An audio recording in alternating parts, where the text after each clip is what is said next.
Olá, bem-vindo, bem-vinda a mais um vídeo aqui do canal. Se você é novo, é nova por aqui, funciona da seguinte forma: eu deixo a lista aqui na descrição do vídeo, você vai lá, dá uma olhadinha, se te interessar pelo tema de hoje, desse vídeo, volta comigo depois da vinheta.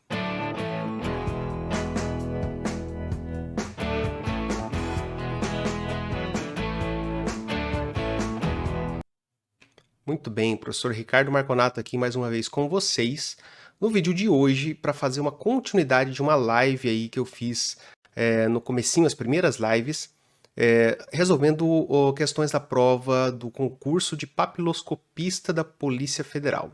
A prova que eu resolvi na live era de 2012 e eu falei que eu resolveria a prova de 2018, então a parte de química da prova de 2018, e esse vídeo é para isso, né? Esse vídeo é com essa finalidade hoje. Foge um pouquinho do normal do canal, que são questões voltadas aí mais para o ensino médio, embora essas questões aí estão relativamente tranquilas, né? É bem mais nível médio mesmo, não puxa tanto para o nível de graduação nessa prova aí, tá? Alguns recadinhos, então o primeiro deles é que se você gostar do vídeo, deixa aí o seu curtir, cogita a possibilidade de se inscrever no canal, ativar o sininho e principalmente voltar para ver os vídeos novos, né? Então não adianta se inscrever e depois sumir. Se inscreve, mas volta, né? Outra coisa também, se você quiser, lá no Instagram, vídeos mais curtinhos, toda semana aí 5 vídeos estão sendo publicados e agora começando a publicar alguns resumos também. E o último recado é que este canal agora está recebendo o apoio da instituição onde eu trabalho, o Campus Campo Grande do Instituto Federal de Mato Grosso do Sul. Tem aprovado aí nos últimos semestres um projeto de manutenção aqui, de trazer vídeos para vocês. Talvez alguns outros estudantes, né, estudantes de outros campi estejam agora assistindo, porque eu comecei a divulgação para eles também. Então, se você é do IFMS e está assistindo esse vídeo aqui, deixa aí nos comentários para mim de qual campus que você é, beleza? Então, vamos lá. Trouxe aqui para gente algumas questõezinhas, as que eu achei mais voltadas para química. Tinha até umas outras ali dentro da parte de ótica, só que eu achei muito mais física, só que tinha algumas coisinhas ali que ainda seria dentro do campo da química, principalmente química aí de graduação, química analítica. Tinha algumas questões ali que poderiam ser também abordadas pela química, né? Mas eu preferi pegar as que são mais claramente voltadas para química. Eu peguei e dei uma adaptada, tá? Porque uma adaptada não, eu só mudei a parte estética, né? Eu peguei um arquivo daquele site de concursos famoso, né? PCI Concursos, baixei de lá o arquivo, e aí copiei algumas partezinhas aqui, mudei um pouquinho, né, o formato para esse que está aparecendo aqui para vocês, tá? Mas o conteúdo é exatamente o mesmo. Então vamos lá. Diz aqui o seguinte, né? Tem esta imagem, né? Aqui tendo a ideia de tamanho, né? Então 2, 4, mais ou menos 5 centímetros aqui, por 2,5, por 3, né? Aqui deve ser 1, 2, 3, 5 por 3 mais ou menos, o tamanho desta imagem aqui, né? Seria o tamanho real dela. A gente vê os símbolos, né, do zinco, do ferro, do alumínio, do antimônio, do chumbo, do bário e do magnésio. Tem aqui uma tabela, né, que na prova original essa tabela estava abaixo da imagem, né? Essa foi uma das adaptações que eu fiz. Que correlaciona aqui o metal e o reagente, né? Rodizonato de sódio, sulfeto de sódio, ditizona, aluminon e paraminofenol, e o último aqui azul de xilidil. E aí algumas relações. Então, se eu colocar esse rodizonato e der a cor vermelho, é porque tem chumbo, né? E a gente vê aqui, ó, laranja asfobário, incolor aqui, roxo. Então, é uma forma de medir aqui, fazer uma reação e indicar por meio de cores quais desses metais estão presentes, que é mais ou menos o que esse texto vai falar, que a gente vai ler agora. Então, vamos lá. Lembrando, né, esse arquivo aqui está disponível ali para você fazer o download. Se você quiser, faz o download, ou abre aí no seu navegador. tenta resolver e depois, né, volta aqui para ver a resolução. Pausa o vídeo enquanto isso. Então vamos lá. Um dispositivo analítico, conforme ilustrado na figura precedente, vou deixar aqui o enunciado e aquelas telas ali, né? E as imagens. Então, um dispositivo analítico, conforme ilustrado na figura precedente, que é essa figura aqui, baseado em papel microfluídico, micropad, foi desenvolvido para a determinação in loco da presença de chumbo, bário, antimônio, ferro, alumínio, zinco e magnésio em resíduos explosivos pirotécnicos. Cada canal contém um conjunto específico de reagentes que produz uma mudança de cor após a interação com um sal de metal específico, conforme esquematizado na tabela anterior. Então, a ideia é que dentro, né, então, de cada, né, canal desse aqui tem os reagentes, né, que vão dar então a coloração aí, dependendo do metal que entrar em contato ali, né? Esse novo dispositivo deve ser útil na detecção in loco de resíduos pós-explosão de pirotecnia no campo, devido à sua portabilidade e facilidade de uso. Então, a princípio, você vai lá, coloca em contato com uma solução, né, prepara ali, dissolve, né, um pouco do resíduo que está lá, e verifica se ele vai dar coloração, né? Dissolve num solvente, provavelmente água, né? Então, conta aqui a historinha e as questões que vão ser feitas, né, vão seguir essa lógica. Tendo como referência a figura e os dados da tabela, julgue os itens a seguir. Então, pode ser que sejam feitas referências sobre o que a gente tem aqui e a gente vai voltar nessas imagens se necessário. Vamos seguir, então. Primeira coisa, diz que o seguinte, o sulfeto de sódio é um sólido molecular. Então, onde é que está o sulfeto de sódio? Então, o sulfeto de sódio está aqui na tabela. É a segunda coluna, a terceira coluna aqui da tabela, né, o reagente sulfeto de sódio que interagiria aqui com esses cátions metálicos. E aí vem sobre o sulfeto de sódio. Ele é um sólido molecular? Sulfeto de sódio é molecular? Então, ó, sulfeto, tem que lembrar a gente o enxofre, e sódio é o Na. Então, eu tenho um metal com um não metal. Metal com não metal, ligação predominantemente iônica, né? Então, se ela é iônica, ele não é um sólido molecular. Ele não é molecular. Ele vai ser um sólido iônico, né? Então, é o íon sulfeto, S2-, e o íon sódio, Na+. E aí, para balanceamento de cargas aqui, né, são 2 sódios para cada sulfeto, a fórmula Na2S. Então, essa primeira é errada, né? Então, lembrando que nessa prova aqui as respostas são E de errada e C de certa. Então, esta primeira, ela é errada. Então, E de errada, beleza? Tranquilo, só lembrar aí de ligações químicas, né? Então, metal com não metal, predominantemente ligação iônica. O 116 diz o seguinte, o composto para-aminofenol é mais solúvel em água do que o composto 1-amino-4-metilbenzeno.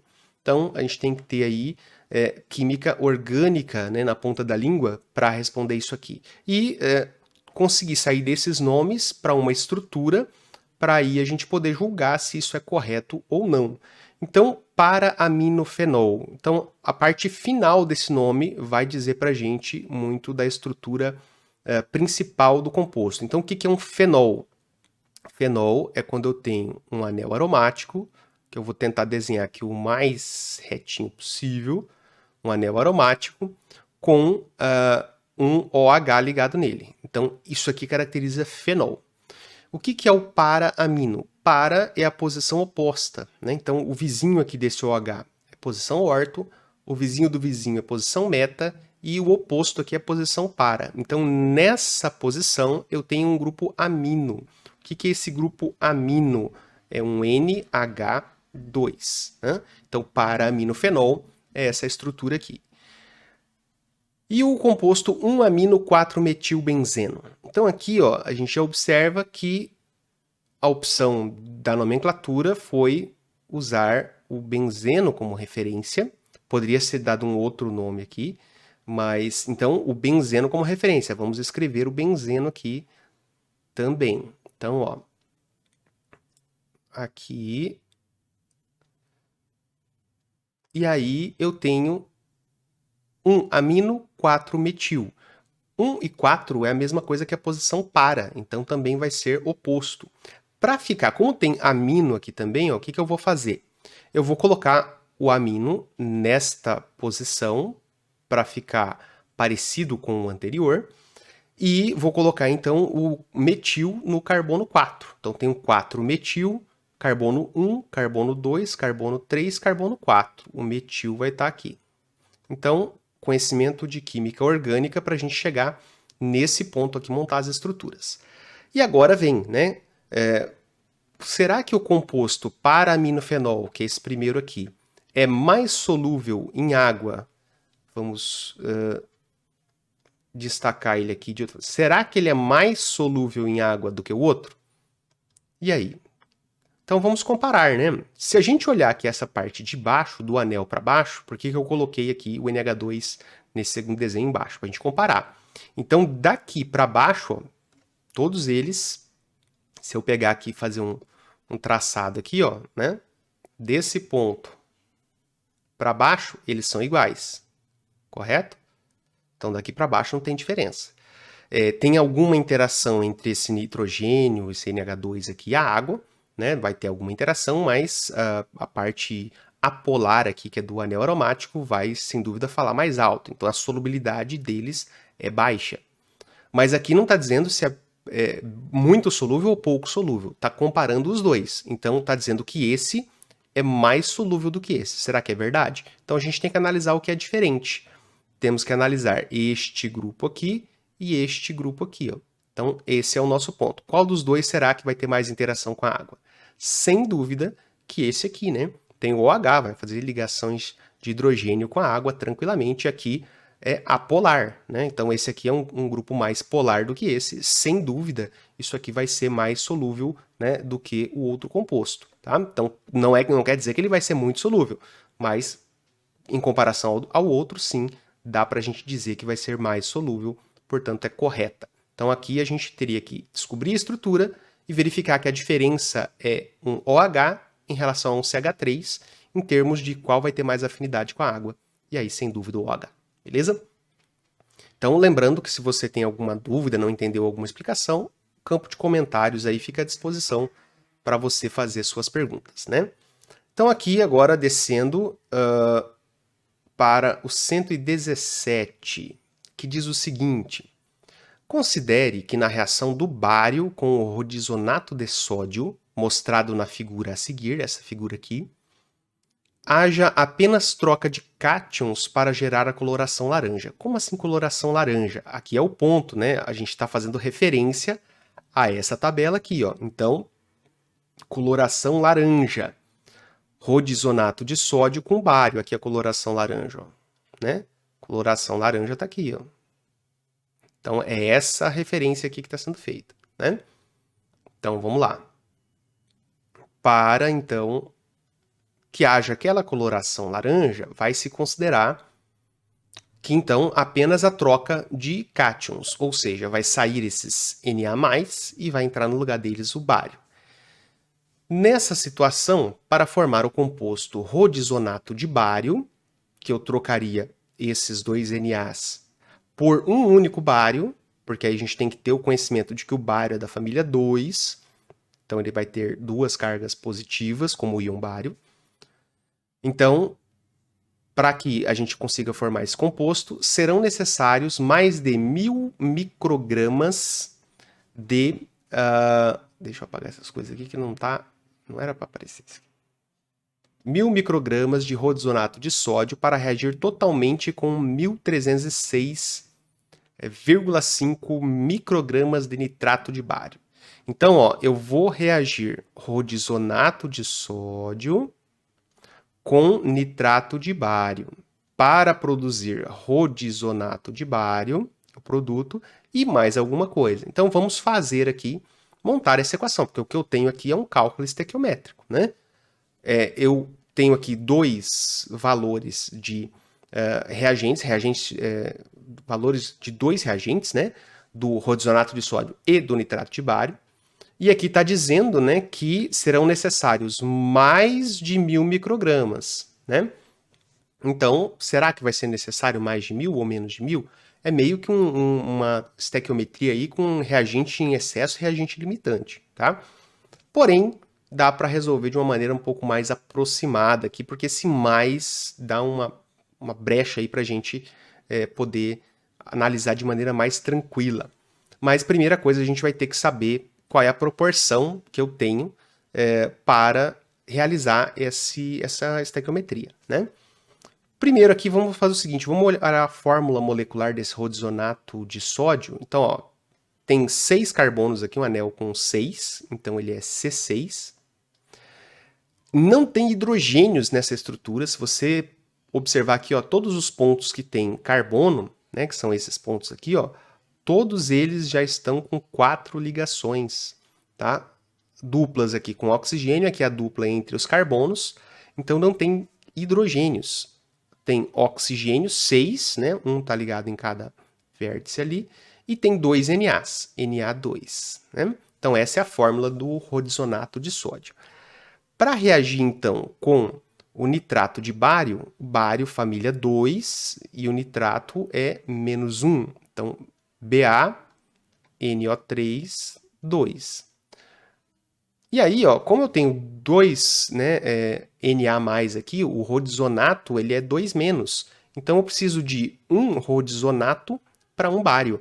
Então formaria C6O6Ba, sai 2 Na e entra um Ba, cargas equivalentes, e geraria então os 2 NO3 aqui com os 2 NAs ali, daria 2, né, unidades de NaNO3, que na realidade ficariam ali, se for considerando o meio aquoso, eles estariam dissolvidos ali no meio, né? Então não apareceria isso aqui na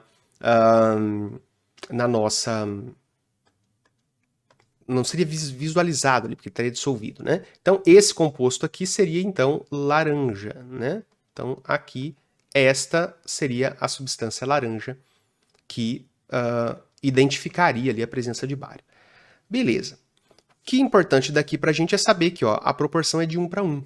Né? Então é 1 mol do rodizonato de sódio para 1 mol do nitrato de bário. Tá? E aí entra uma questãozinha que eu não olhei no arquivo, eu olhei, né? No arquivo que eu peguei para obter essas questões, não tinha nenhuma informação das massas atômicas, nem tampouco das massas molares dessas estruturas. Não sei se lá na hora da prova tinha essas informações. A princípio deveria ter. Porque assim, até lembrar do carbono, do oxigênio, do sódio, né?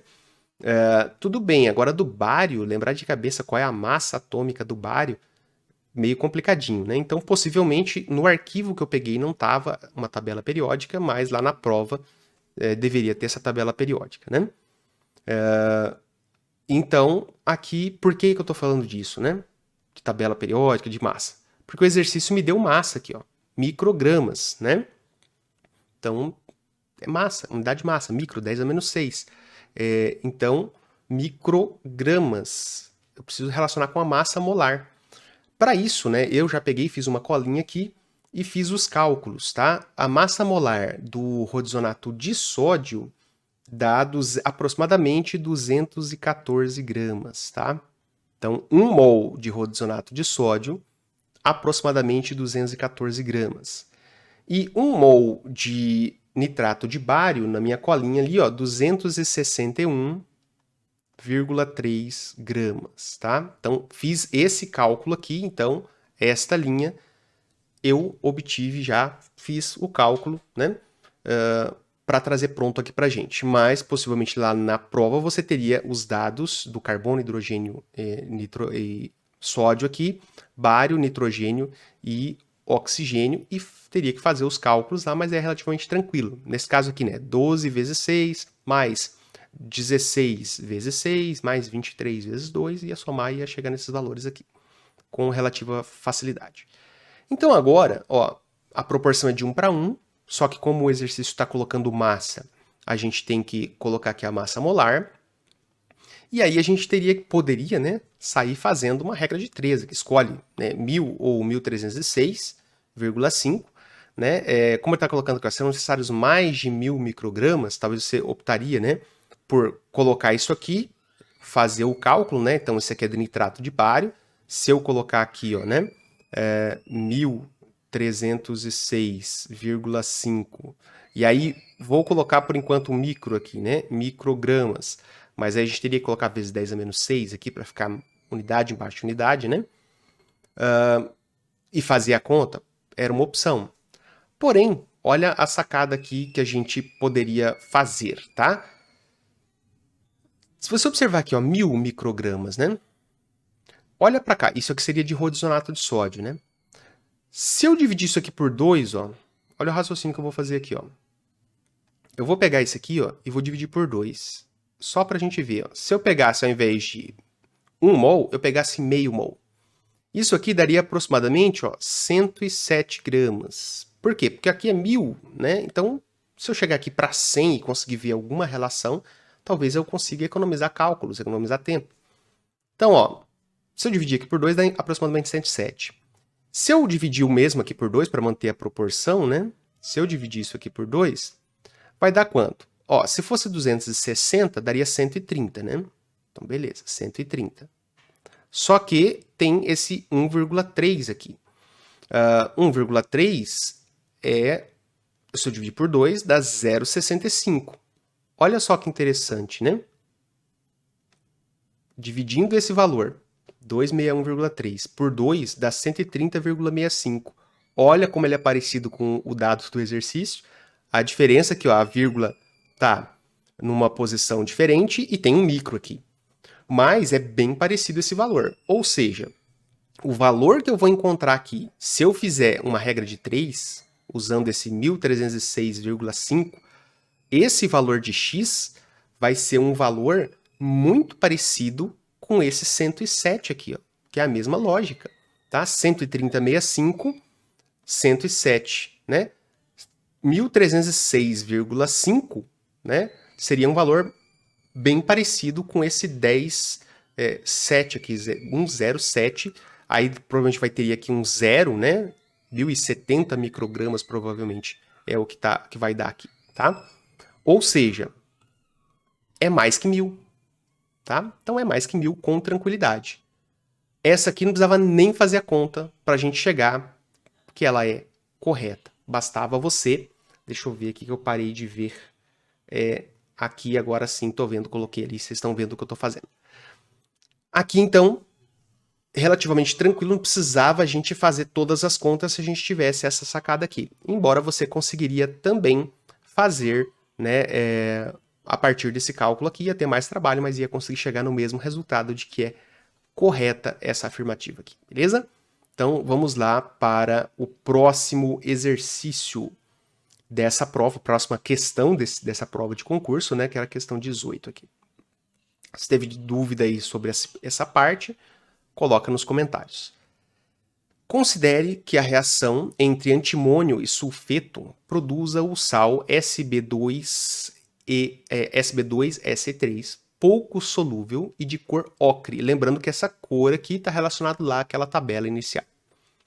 Que, em meio aquoso, dissocia-se parcialmente de acordo com o equilíbrio que está dado aqui para a gente. Ó. SB, vamos destacar esse equilíbrio aqui, ó, né?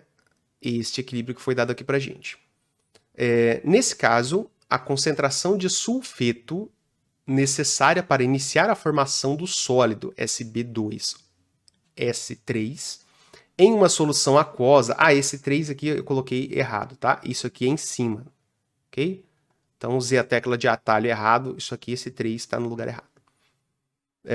Então, SB3+, esse 3+ em cima, de concentração x mol por litro, deverá ser maior que raiz cúbica de Kps por x ao quadrado, em que Kps é a constante de equilíbrio da reação precedente, ou seja, dessa reação aqui. Então, o Kps ele nada mais é do que a constante de equilíbrio de um equilíbrio onde eu tenho um sólido em equilíbrio com uma parte, né, os seus íons ali correspondentes em solução. E essa constante de equilíbrio, a característica dela é que, como toda constante de equilíbrio, né, o sólido não entra. Então, o que seria, né, produto dos produtos dividido pelo produto dos reagentes, quando eu tenho uma situação dessa, de uma dissociação, a minha constante, né, que a gente chama de Kps, ela é igual apenas à multiplicação da concentração dos produtos e não vai ser dividido pelos reagentes, porque o reagente é sólido. Então aqui nesse caso, ó, ficaria só o SB3+, elevado ao seu coeficiente, que no caso é o 2, vezes o S2-, que é o sulfeto, elevado ao seu coeficiente, que é 3. Tá? Então essa é a expressão aqui do KPS para esta reação específica. O que o exercício está dizendo para a gente? Está dizendo que este valor aqui, ó, é X. Né? Que ele diz aqui, ó, em uma concentração de SB3 de concentração X mol por litro. Então esse mol por litro está representado nesses colchetes aqui. Aqui ele está dizendo que é X mol por litro. E ele está perguntando, ele está colocando aqui, ó, a concentração de sulfeto necessária para iniciar, ou seja, esta concentração aqui, tá? Que vai ser elevada ao cubo nessa expressão. Então, essa aqui é uma constante, vai depender da temperatura. Se aqui for X, quanto que tem que valer esse S2-? Então, isso aqui que ele está perguntando. Quanto que tem que valer? Então, vamos substituir, ué. O valor, ele está afirmando, né, que vai ser isso aqui. Vamos conferir. Então, como é que a gente faz? Só substituir valores. KPS está aí, não tem problema. O único valor que eu tenho é o X. Eu vou repetir, então, aqui, ó. KPS é igual ao único valor que eu tenho é a concentração de SB3+, que é X, está elevado ao quadrado, X ao quadrado, vezes concentração do S2- elevado ao cubo. O que eu tenho que fazer? Eu quero saber aqui se a concentração de sulfeto vai dar esse valor. Eu tenho que isolar, então, esse S2- ao cubo. O que eu vou fazer? Primeiro eu vou pegar esse X, passar para lá dividindo. Então, o meu KPS dividido por X ao quadrado é igual à concentração de S2- ao cubo. Então, como é que eu faço agora? Tiro raiz cúbica dos dois lados, né? Vou agora já fazer uma inversão aqui. Eu vou colocar o meu S2-, vou inverter os dois membros ali, né? Esse aqui vem para o primeiro membro, esse aqui vai para o segundo, mantém o sinal de todo mundo e eu tiro a raiz cúbica. Raiz cúbica de S2- ao cubo vai ser S2-, e aqui vai ficar raiz cúbica de quem? KPS sobre x ao quadrado. Raiz cúbica de KPS por x ao quadrado. Olha aqui, raiz cúbica de KPS por x ao quadrado. Então, esta aqui também é correta, né? Eu acho que eu coloquei... Não, eu coloquei correta também ali. Achei que eu tinha colocado V de verdadeiro. Então, correta, né? Então, a gente substituiu aqui o valor dado, que foi x, né? Não foi um valor numérico, mas colocamos ali. E só rearranjamos e chegamos à conclusão de que está correta essa afirmação, né? Tranquilo? Equilíbrio químico aí, então, né? Equilíbrio heterogêneo aí no caso. Vamos para o próximo exercício, o penúltimo, que diz o seguinte: na queima do magnésio metálico em presença de oxigênio, então vamos parar por aqui. Queima do magnésio metálico. Então eu tenho Mg sólido mais O2 gasoso, que vai formar o óxido de magnésio, que é o MgO, que é sólido, né? Então, esta reação, se eu vou ter que balancear, né? Vou colocar aqui, para simplificar, vou colocar meio de O2 aqui só, né? 1 mol de magnésio sólido com meio mol de O2 gasoso produzirá 1 mol de óxido de magnésio, também sólido. Aqui. Vamos lá.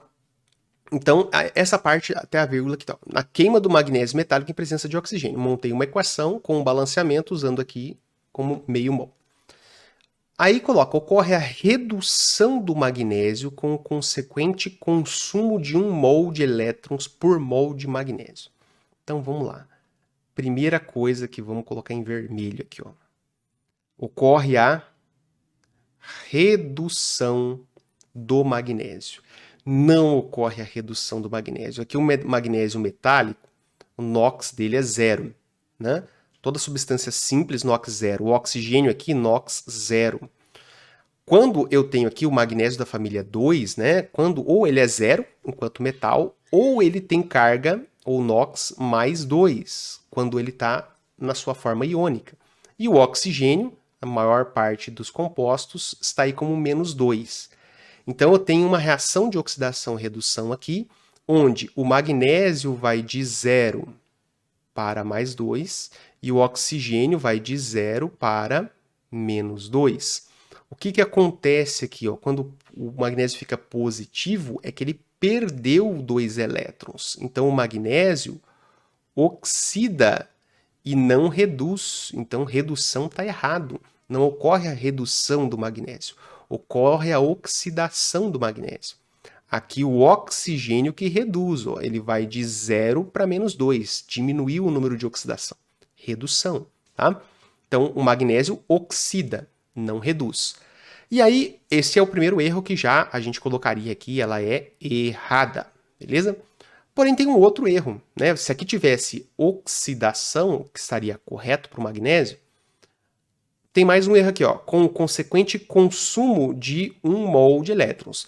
Consumo está relacionado com redução, porque quem reduz recebe elétrons, então beleza, ele teria que receber elétrons se ele estivesse reduzindo, que não é o caso, mas poderia ser que ele trocasse aqui por oxidação e com a perda, consequente perda, e aí entraria aqui, ó, de 1 mol de elétrons. Esse valor também está errado aqui para o magnésio, porque para o magnésio, né, sair de 0 para mais 2,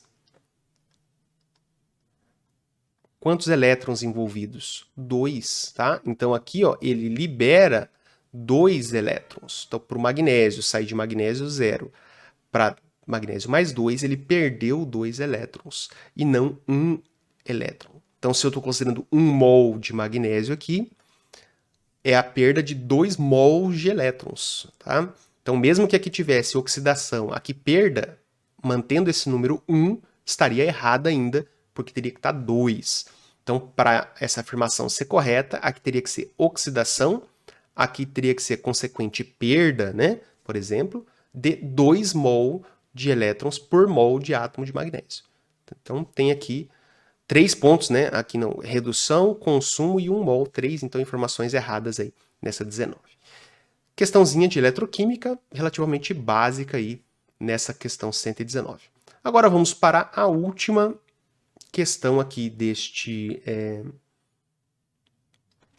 vídeo. Deixa eu dar uma olhadinha aqui quantos minutos que a gente está. 33 minutos de gravação, mais o cortezinho no começo ali, vai ficar filé em 40 minutos mais ou menos isso aqui. Se na queima de um artefato pirotécnico ocorrer a decomposição do carbonato de bário de acordo com a equação química que está aqui, esta equação química, então a entalpia padrão dessa reação de decomposição, ele está chamando de ΔHx, calculada a partir dos dados listados na tabela seguinte, será ΔHx igual a ΔH1 menos ΔH2 mais ΔH3. Então aqui a gente tem uma questãozinha relacionada à lei de Hess, né? Terror aí da termoquímica para alguns, lei de Hess. O que é a lei de Hess, né? A ideia é que se uma reação química, né, como essa aqui, puder ser decomposta, feita em várias etapas, o ΔH dessa reação, que eu posso decompor em etapas, vai ser a soma dos ΔHs das etapas, das entalpias de cada etapa. E para eu saber se tem como aplicar uma lei de Hess aqui, eu faço a seguinte lógica, né? Esta reação aqui é a minha reação problema, onde eu quero saber o ΔH. Então, eu preciso, na minha reação problema, do carbonato de bário sólido à esquerda, como reagente. Eu tenho que olhar aqui nas minhas equações problemas, onde está o carbonato de bário, vou sublinhar ele aqui em vermelho. Onde está o carbonato de bário sólido? Ele está aqui, ó, na primeira equação, na equação 1, só que ele está à direita da seta. Então, o que eu teria que fazer com esta equação? Eu teria que invertê-la, tá? E aí eu vou fazer isso aqui para fins didáticos, né? Eu vou fazer isso aqui, ó. Então eu tenho que inverter. Como? Eu pego o que é produto, coloco como reagente, pego o que é reagente, coloco como produto. Então ficaria aqui, ó, o BaCO3 sólido é o único produto, seta, coloco o restante como reagente. BA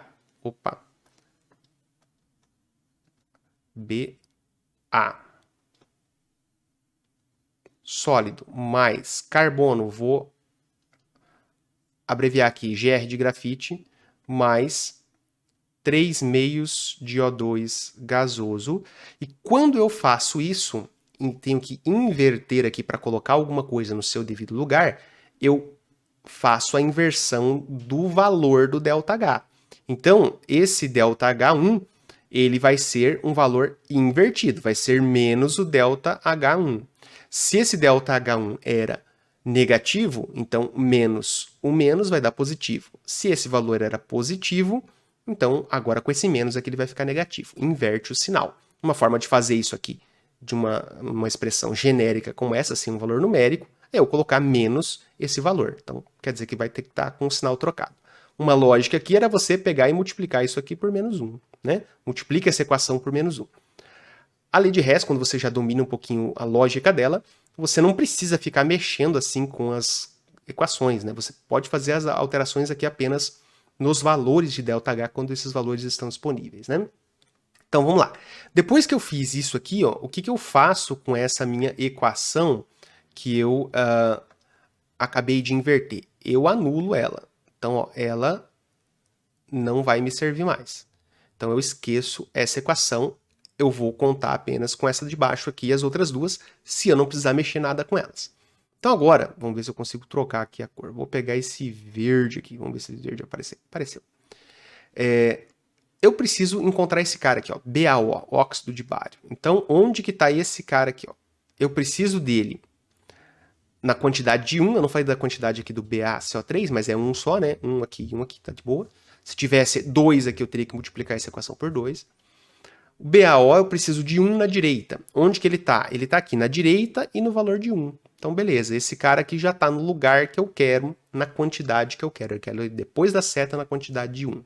E vamos localizar o outro, vamos pegar aqui, sei lá, uma cor que eu já peguei, vamos pegar o azul. Vamos pegar esse CO2 aqui agora, ó, eu preciso dele também no produto, na quantidade de 1. Ele está aqui nessa equação, no produto, na quantidade de 1. Então, tá tranquilo. Eu já tenho todos os meus, as minhas substâncias na posição e na quantidade que eu quero. Né? Então, ó, estou considerando agora, né, essa primeira aqui eu eliminei, porque eu inverti, tá aqui embaixo. Então, considerando essas três aqui, ó, se eu conseguisse fazer, né, as três separadamente, medir o valor de ΔH, eu somaria isso aqui, ó, o ΔH2 com o ΔH3 com o menos ΔH1 e daria o ΔH final. Só para a gente fazer aqui os cortes, né? Olha como é que fica, né? Essas etapas aqui, ó, eu vou somar essas equações agora. Né? Vamos somar todas as equações aqui. E para somar, o que eu faço? Aquilo que é igual do mesmo lado eu somo, aquilo que é igual, mas em lados opostos eu corto. Então, ó, esse BaCO3 só tem ele aqui na esquerda. Ó. Então, ele é um composto único. Ele tem nessa, não tem nessa e não tem nessa. Então, a minha equação aqui de soma, eu teria, então, um Ba... Ficou horrível esse Ba aqui.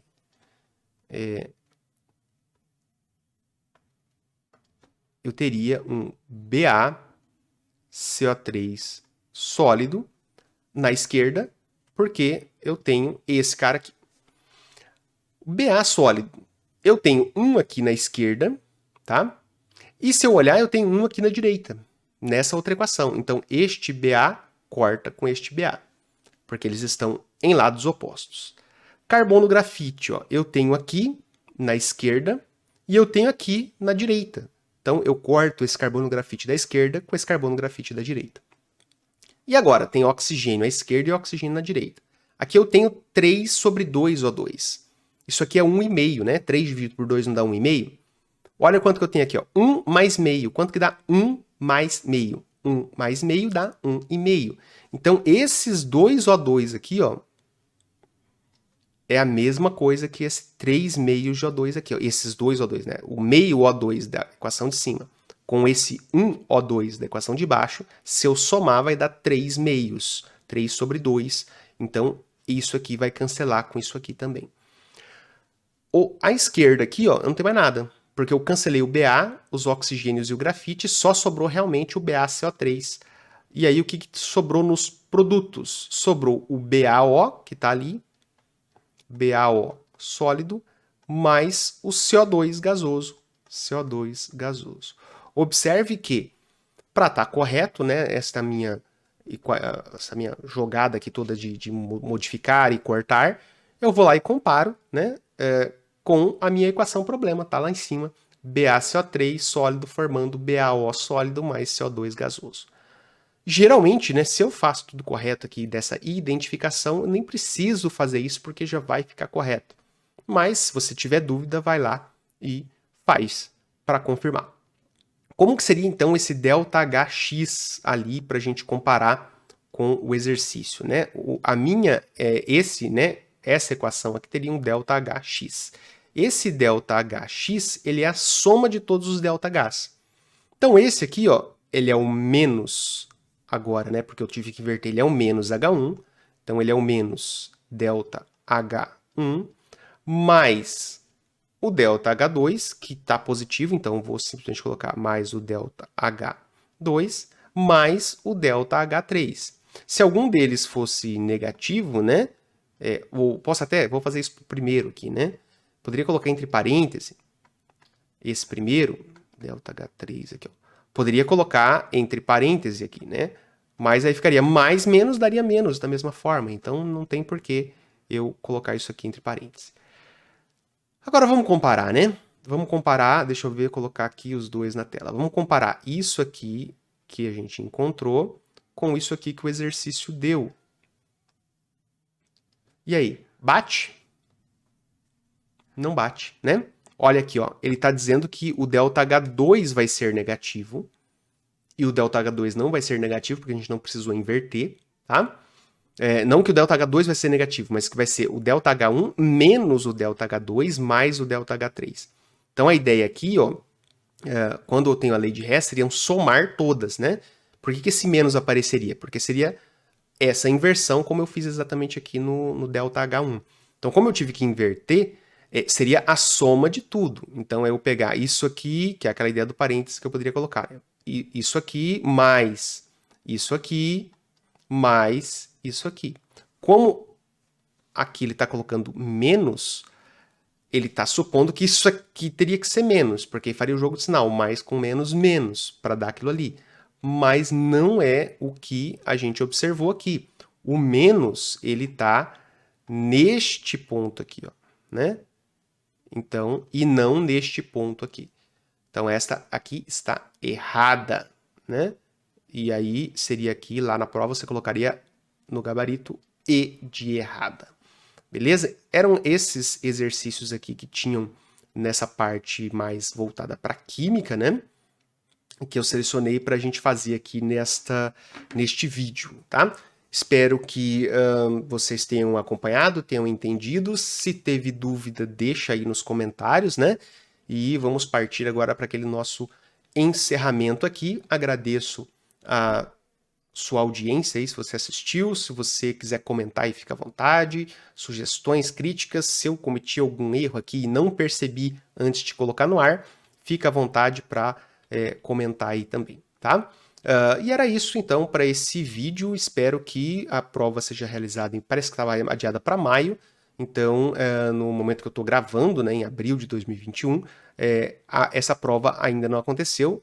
Talvez ela possa ser adiada, a gente está ainda vivendo aí a situação complicada da pandemia da Covid, mas quem for fazer a prova, se vê esse vídeo aqui, boa sorte. Espero que você se saia bem aí e venha a assumir a sua vaga. Beleza? Era isso, então. Agradeço a presença de todos que assistiram, a presença onde quer que você esteja.